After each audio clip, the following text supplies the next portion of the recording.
नमस्कार दोस्तों, मैं लालचंद सैनी गुरुशन क्लासेज के यूट्यूब चैनल पर आपका हार्दिक स्वागत। और आज के सेशन में अपन पढ़ते हैं साइंस के महत्वपूर्ण क्वेश्चन। दोस्तों, बहुत महत्वपूर्ण क्वेश्चन है सीईटी और पशु परिचर के लिए। तो पहला क्वेश्चन आपके स्क्रीन के सामने है और समय को बर्बाद न करते हुए अपन सीधे अपने पॉइंट पर आते हैं। निम्न में से कौन सा रासायनिक परिवर्तन है? क्वेश्चन है, देखो आप उत्तर दो इसका। निम्न में से कौन सा रासायनिक परिवर्तन नहीं है? परिवर्तन है, सॉरी। निम्न में से कौन सा रासायनिक परिवर्तन है? परिवर्तन दो प्रकार के होते हैं दोस्तों। परिवर्तन कितने प्रकार के होते हैं? दो प्रकार के होते हैं। एक भौतिक परिवर्तन होता है, दूसरा रासायनिक परिवर्तन होता है। भौतिक परिवर्तन वे परिवर्तन होते हैं जो उत्क्रमणीय होते हैं। रासायनिक वे परिवर्तन होते हैं जो अनुत्क्रमणीय होते हैं। उत्क्रमणीय का मतलब एक दिशा में चलने वाले उत्क्रमणीय, एक दिशा में चलने वाले अनुत्क्रमणीय और दोनों दिशाओं में चलने वाले उत्क्रमणीय होते हैं। यानी मूल पदार्थ वापस अगर आप प्राप्त कर लो तो वो भौतिक परिवर्तन कहलाता है। और परिवर्तन के बाद आप मूल पदार्थ को परिवर्तन के कारण को हटाने पर मूल पदार्थ वापस नहीं मिल रहा तो समझ जाना वो कौन सा परिवर्तन है? रासायनिक परिवर्तन है। कारण को हटाने पर मूल पदार्थ वापस बन जाता है तो भौतिक परिवर्तन है। भौतिक परिवर्तन अस्थायी परिवर्तन होते हैं, जबकि रासायनिक परिवर्तन स्थायी परिवर्तन होते हैं। रासायनिक परिवर्तनों में नया पदार्थ बनता है, जबकि भौतिक परिवर्तनों में नया पदार्थ नहीं बनता है। यह मैंने सीधे सीधे शब्दों में आपको ये बताया है और इसके अनुसार आपका उत्तर होना चाहिए। निम्न में से कौन सा रासायनिक परिवर्तन है? पकाए जाने पर सब्जी का नरम होना, प्रकाश का 7 रंगों में विक्षेपित होना, गीली मिट्टी के दीपक के सूखने पर भंगुर होना और पानी में नमक का घोल। देखो दोस्तों, पकाए जाने पर सब्जी का नरम होना, एक बार सब्जी नरम हो गई तो दोबारा वो कठोर नहीं होगी। आप सब्जी को पका रहे हो तो दोबारा कठोर नहीं होगी, मतलब नरम हो गई तो वो खराब ही होगी। तो जैसे पकाए जाने पर सब्जी का नरम होना, पके हुए फल कौन सा हो जाएगा? रासायनिक। फलों का सड़ना रासायनिक, सब्जियों का पकना रासायनिक परिवर्तन है। हाँ, लेकिन सलाद, सब्जियों को काटना और फलों को काटना वो भौतिक परिवर्तन में आता है।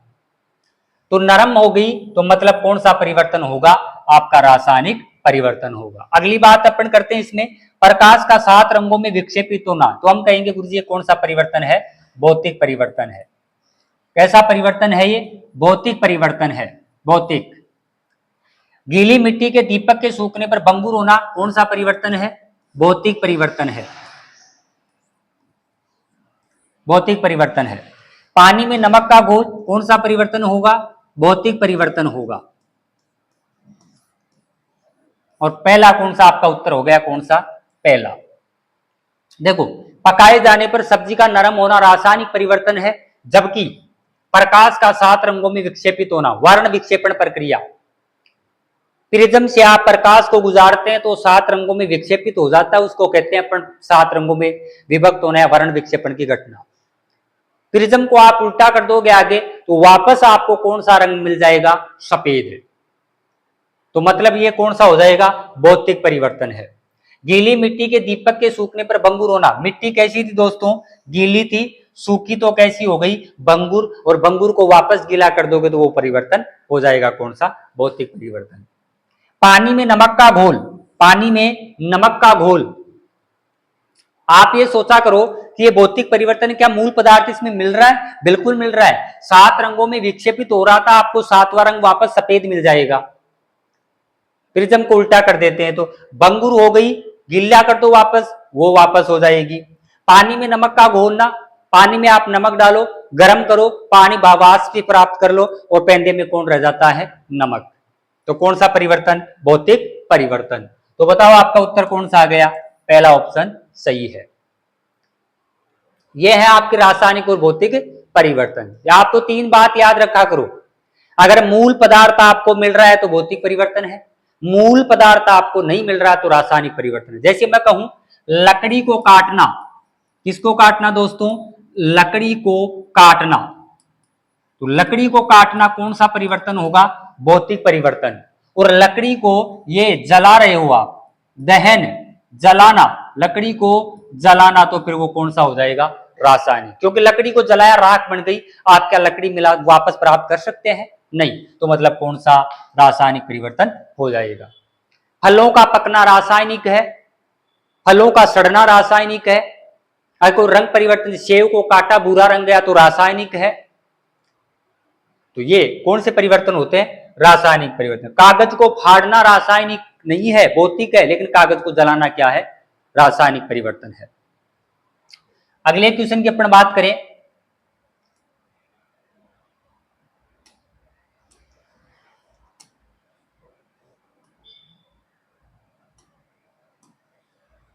नेक्स्ट क्वेश्चन है दोस्तों, पानी की स्थायी कठोरता को दूर करने के लिए किस लवण का उपयोग किया जाता है? प्रश्न पढ़ो। पानी की स्थायी कठोरता को दूर करने के लिए किस लवण का उपयोग किया जाता है? Sodium bicarbonate. सोडियम बाइकार्बोनेट का सूत्र होता है दोस्तों NaHCO3। Sodium bicarbonate NaHCO3, NaHCO3। विरंजक चूर्ण सूत्र होता है CaOCl2। कैल्शियम ऑक्सीक्लोराइड विरंजक चूर्ण, इसी को कहते हैं bleaching powder. Bleaching powder. Sodium bicarbonate, sodium bicarbonate है दोस्तों, कौन सा? सोडियम बाइकार्बोनेट है NaHCO3। सोडियम कार्बोनेट Na2CO3 आपके पशु परिचर में प्रमुख यौगिक है, सूत्र पूछेगा तो sodium carbonate Na2CO3। Calcium sulphate, calcium sulphate CaSO4, calcium sulphate, तो कैल्शियम सल्फेट हो गया CaSO4, ये हो गया calcium sulphate. Sodium bicarbonate NaCO3, ये सोडियम बाइकार्बोनेट की अपन बात करें, सोडियम बाइकार्बोनेट, तो इसी को कहते हैं बेकिंग सोडा।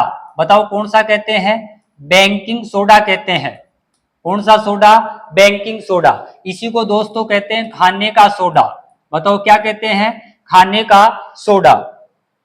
विरंजक चूर्ण, ये विरंजक चूर्ण, इसी को कहते हैं ब्लीचिंग पाउडर। बोलो क्या कहते हैं? ब्लीचिंग पाउडर कहते हैं। Na2CO3, इसी को कहते हैं धोने का सोडा। बताओ क्या कहते हैं? धोने का सोडा, धोने का सोडा कहते हैं। सोडियम कार्बोनेट को कहते हैं धोने का सोडा और सोडियम बाइकार्बोनेट को कहते हैं खाने का सोडा। याद कर लेना, सोडियम बाइकार्बोनेट खाने का, बाई जी रसोई में काम करती है, तो बाई मतलब बैंकिंग यानी खाने का सोडा है। यह आ गया कौन सा? Calcium sulphate. तो ये प्रश्न पूछ रहा है पानी की स्थायी कठोरता दूर करने के लिए किस लवण का उपयोग किया जाता है? तो आपका उत्तर हो जाएगा कौन सा? विरंजक चूर्ण या ब्लीचिंग पाउडर या कैल्शियम ऑक्सीक्लोराइड। तो उत्तर कौन सा हो गया दोस्तों? दूसरा उत्तर आपका हो गया। अगले क्वेश्चन की अपन बात करें,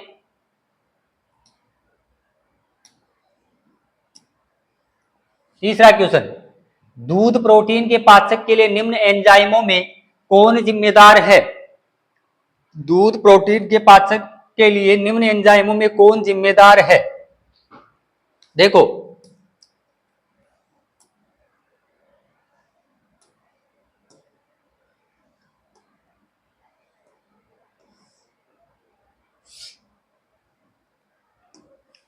दूध प्रोटीन, कौन सी प्रोटीन की बात कर रहा है दोस्तों?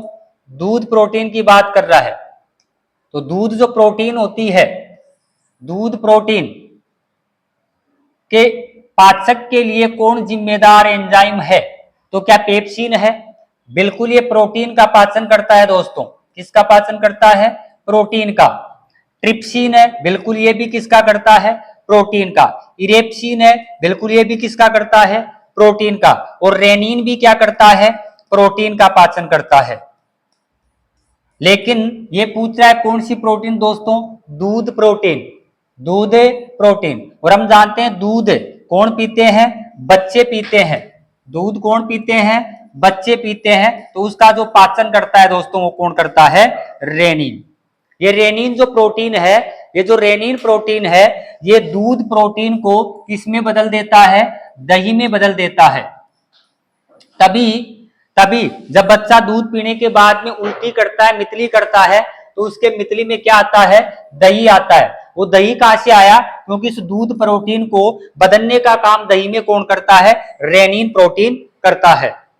तो आपका उत्तर कौन सा हो जाएगा, 4 नंबर ऑप्शन सही। बाकी ये सारे प्रोटीन का ही पाचन करते हैं। वयस्कों में, हमारे में वयस्कों में कौन सा नहीं पाया जाता है, रेनिन नहीं पाया जाता है। किसमें पाया जाएगा, बच्चों में पाया जाता है। बाकी पेप्सिन, ट्रिप्सिन और इरेप्सिन होते हैं, वो अपन वयस्कों में पाते हैं। जो जैसे अपन प्रोटीन लेते हैं, दाल आप खा रहे हो तो उसमें प्रोटीन पाई जाती है, उसका पाचन जो कर रहा है तो वो कौन करता है, पेप्सिन करता है। कौन करता है, ट्रिप्सिन करता है। तो दूध प्रोटीन का पाचन कौन करेगा, तो आपका उत्तर हो जाएगा रेनिन। अगले क्वेश्चन की अपन बात करें तो अगला क्वेश्चन आपके 4 नंबर,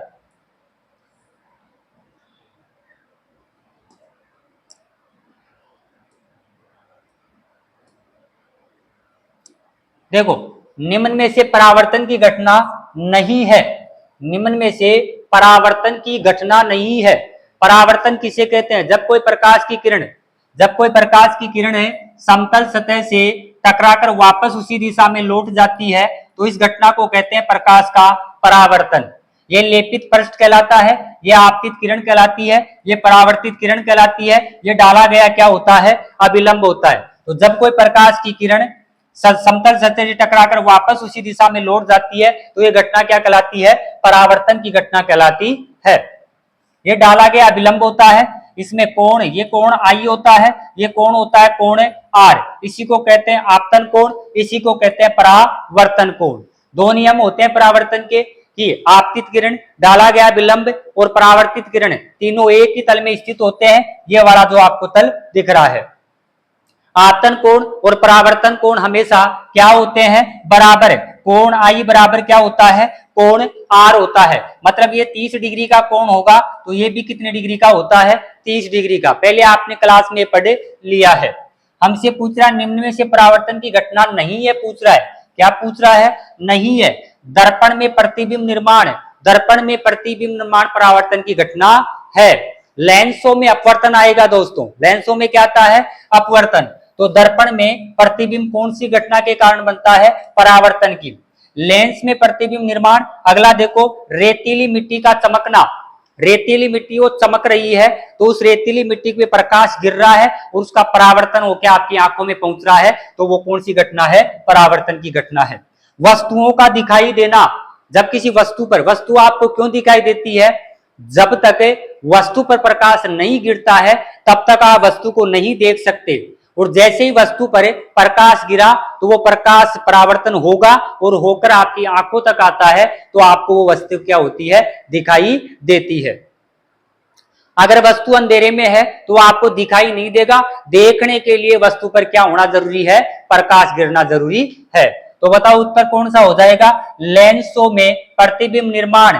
ये दोस्तों कौन सी घटना है, तो ये घटना कहलाती है किसकी, अपवर्तन की। बताओ किसकी कहलाएगी, अपवर्तन की घटना होती है लेंसों में प्रतिबिंब निर्माण। अपवर्तन की घटना होती है तिरछी, तिरछी पेंसिल, यानी पानी में आप पेंसिल डुबाओगे गिलास में तो और तिरछी नजर आएगी, वो किसकी होगी, अपवर्तन की।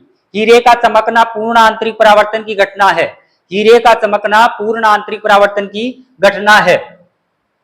मछली का पैंदे में ऊपर उठा हुआ दिखाई देना, पानी में मछली देखते हैं थोड़ा ऊपर उठा तो दिखाई देती है, अपवर्तन की घटना है। सिक्के का पानी से ऊपर उठा हुआ दिखाई देना किसकी घटना है, अपवर्तन की घटना है। तो ये घटनाएं अपवर्तन की होती है। बाकी ये तीनों घटनाएं किसकी है दोस्तों, ये है अपने परावर्तन की घटना होती है।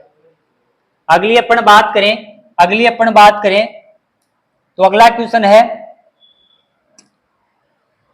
अगला क्वेश्चन, दूध में निम्नलिखित कौन से पोषक तत्व होते हैं। दूध में पाए जाने वाले पोषक तत्व आपको क्या करने हैं, बताने हैं। बताओ कौन सा होगा, प्रोटीन, कैल्शियम, विटामिन, ए और vitamin D, sorry vitamin D, वैसे दूध में विटामिन ए भी पाया जाता है। विटामिन ये विटा है, VIT है, यानी विटामिन है, डी है। प्रोटीन, विटामिन सी और विटामिन ए। दोस्तों ये वाला दूध में कभी नहीं पाया जाता है। अगर ये विटामिन सी पाया जाएगा तो दूध फट जाएगा। विटामिन सी दूध में नहीं पाया जाता है, तो ये गलत हो गया है उसमें। कार्बोहाइड्रेट, विटामिन सी, ये भी क्या हो गया दोस्तों, गलत। और लोहा भी दूध में नहीं पाया जाता है। आयरन दूध में नहीं पाया जाता है। प्रोटीन पाया जाता है, आयरन नहीं पाया जाएगा, और विटामिन डी पाया जाता है। ये ऑप्शन में आयरन कट गया, इसमें दो ऑप्शन कट गए, इसमें विटामिन सी कट गया। तो प्रोटीन पाया जाता है, कैल्शियम पाया जाता है, विटामिन डी पाया जाता है। तो आपका उत्तर हो जाएगा दोस्तों कौन सा, पहला उत्तर हो जाएगा। दूध में विटामिन ए भी पाया जाता है और डी भी पाया जाता है, कैल्शियम पाया जाता है, प्रोटीन पाया जाता है, पूंछ ले फास्फोरस भी पाया जाता है। तो ये दूध के क्या है, पोषक तत्व होते हैं। पशु परिचर में पशु परिचर में आपके ये टॉपिक एक है, पशु उत्पादकों के जो पोषक तत्व होते हैं, दूध पशुओं से मिलता है और दूध में क्या क्या पाई जाती है वो वहां से प्रश्न मिलता है। तो आपका उत्तर कौन सा हो जाएगा, पहला ऑप्शन सही रहेगा। अगले क्वेश्चन की अपन बात करें, नाइट्रिक ऑक्साइड का सूत्र है, नाइट्रिक ऑक्साइड का सूत्र है, नाइट्रिक ऑक्साइड पूछ रहा है आपसे। देखो NO2 को कहते हैं दोस्तों, NO2 को कहते हैं नाइट्रोजन डाई ऑक्साइड, नाइट्रोजन बोलो डाई ऑक्साइड कहते हैं, नाइट्रोजन डाई ऑक्साइड। NO को कहते हैं नाइट्रिक, NO को कहते हैं नाइट्रिक ऑक्साइड, नाइट्रिक ऑक्साइड। और N2O को कहते हैं नाइट्रस, बताओ कौन सी कहते हैं, नाइट्रस ऑक्साइड कहते हैं। ये कोई सूत्र होता नहीं है, तो आपका उत्तर कौन सा हो जाएगा, बताओ क्या पूछ रहा है, नाइट्रिक पूछ रहा है, तो आपका उत्तर हो जाएगा कौन सा, 2 नंबर उत्तर। दोस्तों ये वाला जो सूत्र है नाइट्रस ऑक्साइड, इसको कहते हैं हास्य गैस। बताओ कौन सी गैस कहते हैं, हास्य, ये काम करती है हंसाने का। N2O नाइट्रस ऑक्साइड कौन सी गैस कहते हैं, हास्य गैस कहते हैं। तो उत्तर कौन सा हो गया, दूसरा उत्तर आपका, क्योंकि नाइट्रिक ऑक्साइड आपसे पूछ रहा है। अगले क्वेश्चन,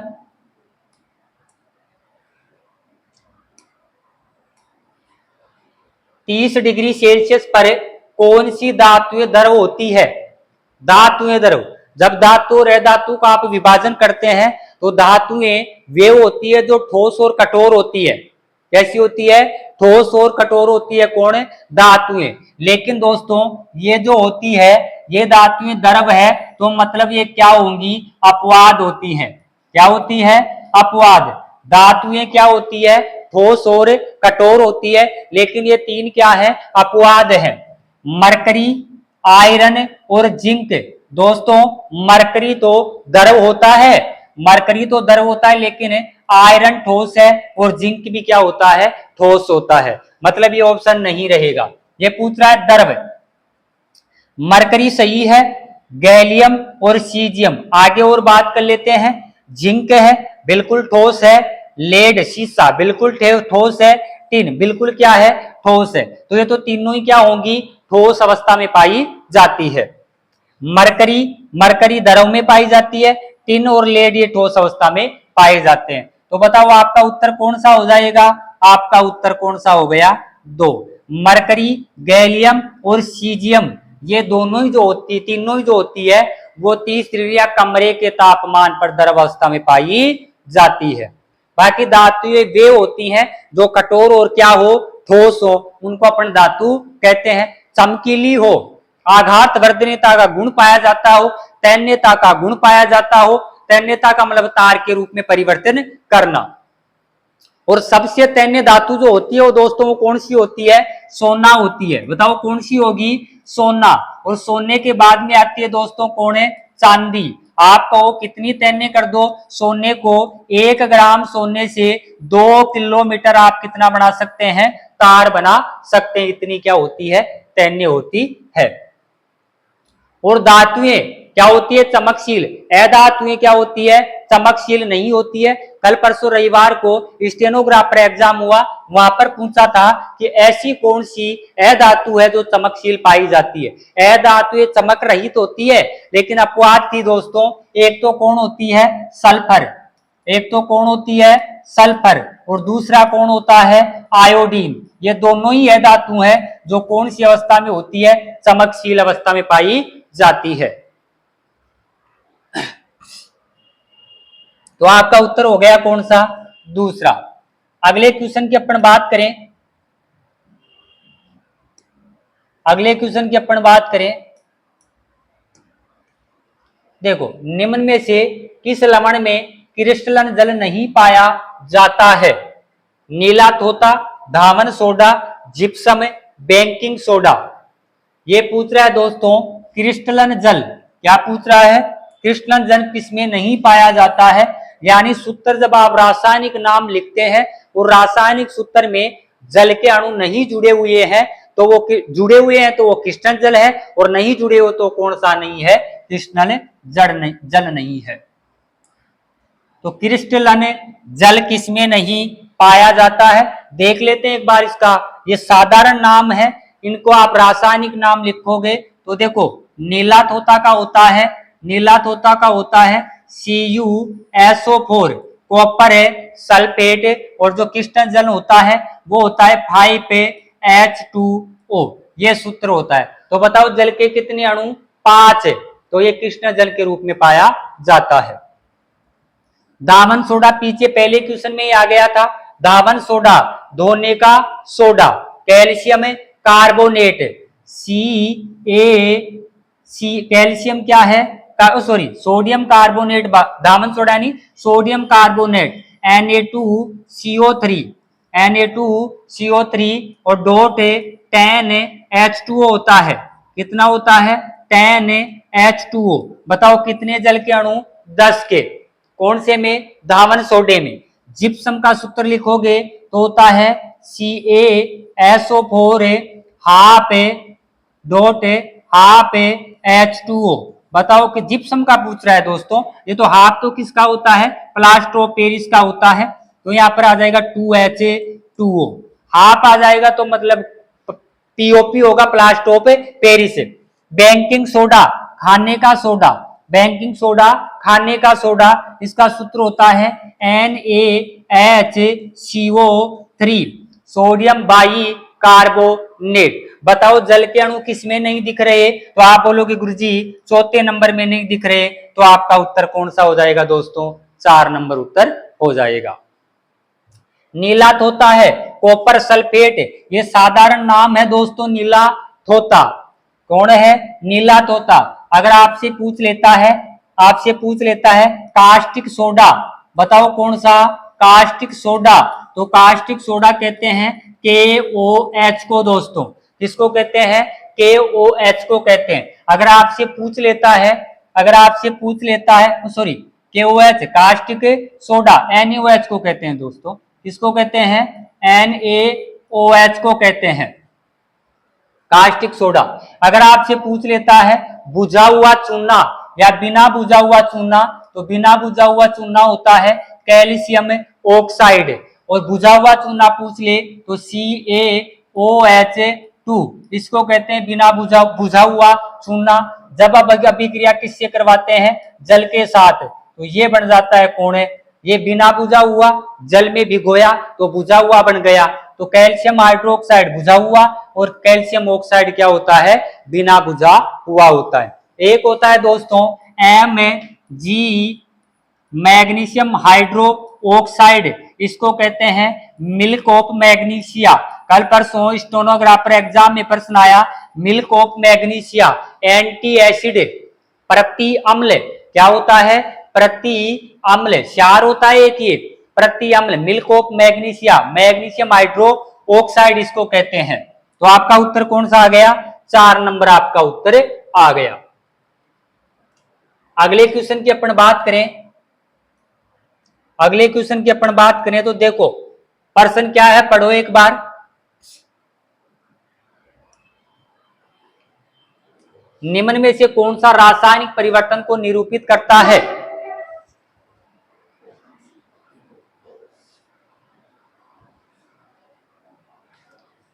निम्न में से कौन सा रासायनिक परिवर्तन को निरूपित करता है? रासायनिक परिवर्तन आपको बताना है। देखो लोहे का चुंबकन, जब आप लोहे का चुंबकन का मतलब यह है चुंबक के लोहा या लोहे का चुंबक बन जाना। आप चुंबक के लोहे को घिसते हैं तो वो लोहे चुंबक का गुण किस में आ जाता है? लोहे में। तो क्या वो परमानेंट रहता है क्या? बिल्कुल नहीं रहता है, वो हट जाता है। तो लोहे का चुंबकन तो कौन सा परिवर्तन है दोस्तों? भौतिक परिवर्तन है। बताओ कौन सा है? भौतिक परिवर्तन है, कुछ समय तक रहता है। द्रव का संघनन, द्रव का संघनन, द्रव का गलना, हिमांक, गलनांक ये आते हैं तो वो कौन सा होता है? बताओ कौन सा होगा? भौतिक परिवर्तन होता है दोस्तों। कौन सा होता है? भौतिक परिवर्तन होता है। ईंधन का ज्वलन, ईंधन जल रहा है और जहां पर लगभग दहन शब्द आ गया तो समझ जाना कौन सा होगा? रासायनिक। तो बताओ कौन सा हो जाएगा? रासायनिक परिवर्तन हो जाएगा। चाय में नींबू रस डालने पर रंग परिवर्तन होना, चाय बनाते हैं नींबू का रस डाला जैसे ही तो उसका रंग क्या हो गया? परिवर्तित। तो बताओ कौन सा हो जाएगा? रासायनिक परिवर्तन हो जाएगा। तो बताओ उत्तर बताओ। पहला ऑप्शन आपके है ए व बी, तो ए व बी परिवर्तन कौन सा पूछ रहा है? रासायनिक। तो ए व बी ना, ए और बी तो कौन से हैं? भौतिक है। बी व सी, बी व सी, बी व सी गलत है। सी व डी, हाँ ये बात सही है, सी और डी। तो आपका उत्तर कौन सा हो जाएगा? तीसरा, सी और डी, यानी तीसरा और चौथा रासायनिक परिवर्तन है, पहला और दूसरा कौन सा है? भौतिक परिवर्तन है। अगले क्वेश्चन की अपन बात करें, अगले क्वेश्चन की अपन बात करें। देखो दोस्तों बहुत इंपॉर्टेंट क्वेश्चन है आपके सामने और बहुत मेहनत लगी इस क्वेश्चन को बनाने में। कॉलम ए को कॉलम बी से मिलान कीजिए। पढ़ो एक बार, समझो इसको एक बार।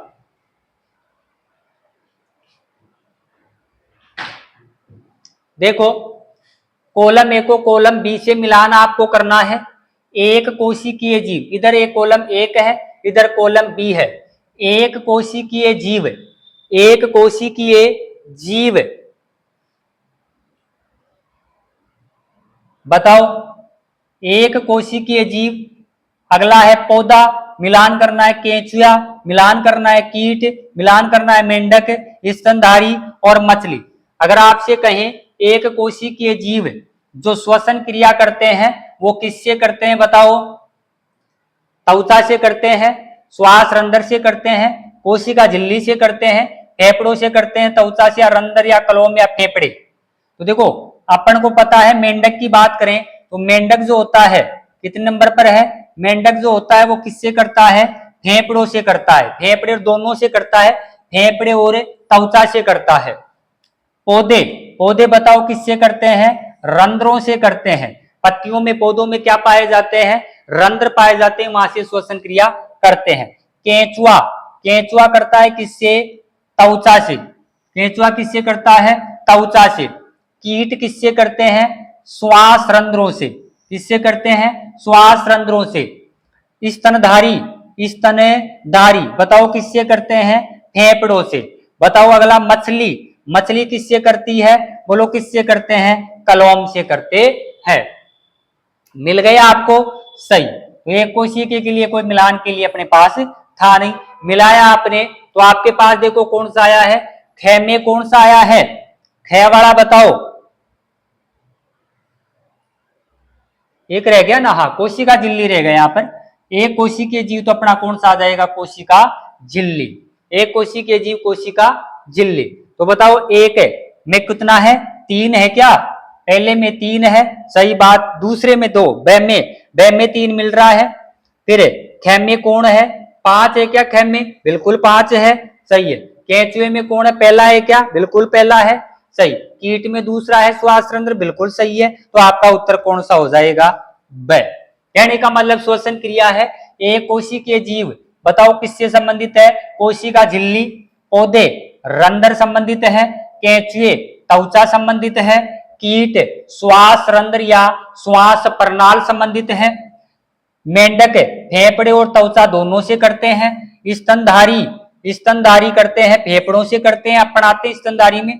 मछली किससे करती है? कलोम या कहते हैं, बताओ कौन है? गिल्स। गिल्स ऑप्शन में नहीं हो तो कौन आएगा? गलफड़े। बताओ कौन आएगा? गलफड़े। ये बात है।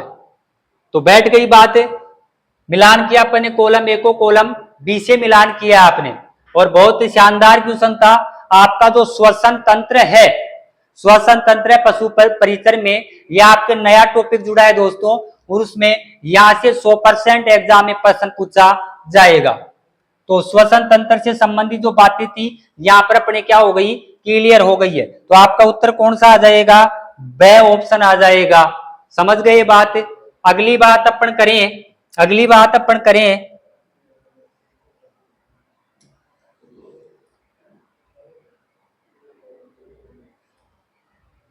अगली बात अपन करें तो अगले क्वेश्चन में अपन बाद में बात करते हैं। आपके कितने क्वेश्चन हो गए?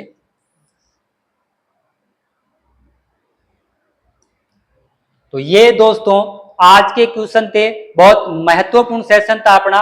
और अगर आपको ये क्वेश्चन पसंद आए, क्लास पसंद आए, तो अपने दोस्तों के शेयर करें। और बहुत इंपॉर्टेंट क्लास है, चैनल को सब्सक्राइब, लाइक और शेयर करें दोस्तों।